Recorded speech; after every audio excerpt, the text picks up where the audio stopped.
Hello friends, ఎలా ఉన్నారు అందరూ? హైదరాబాద్లో దమ్ బిర్యానీ ఎంత ఫేమస్, డబల్ కా మీఠా కూడా అంతే ఫేమస్.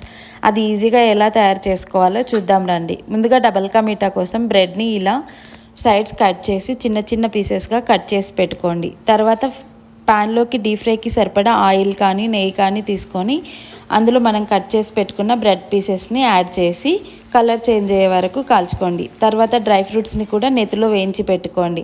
తర్వాత పాలను కాచి చల్లార్చి పెట్టుకోండి. తర్వాత షుగర్ సిరప్ని తయారు చేసుకోవాలి. షుగర్ సిరప్ గులాబ్ జామ్కి తయారు చేస్తాం కదా, ఆ విధంగా చేసుకుంటే సరిపోద్ది. అది షుగర్ సిరప్ చల్లారిన తర్వాత మనం ముందుగా తయారు చేసి పెట్టుకున్న బ్రెడ్ పీసెస్ని యాడ్ చేయాలి. ఒక 5 to 10 మినిట్స్ అయిన తర్వాత మనం కాచి చల్లార్చి పెట్టుకున్నాం కదా, ఆ పాలను యాడ్ చేయాలి. పాలు యాడ్ చేసిన తర్వాత మనం ముందుగా తయారు చేసి పెట్టుకున్నాం కదా డ్రై ఫ్రూట్స్ని యాడ్ చేసుకోవాలి. అంతే, డబల్ కా మీఠా రెడీ.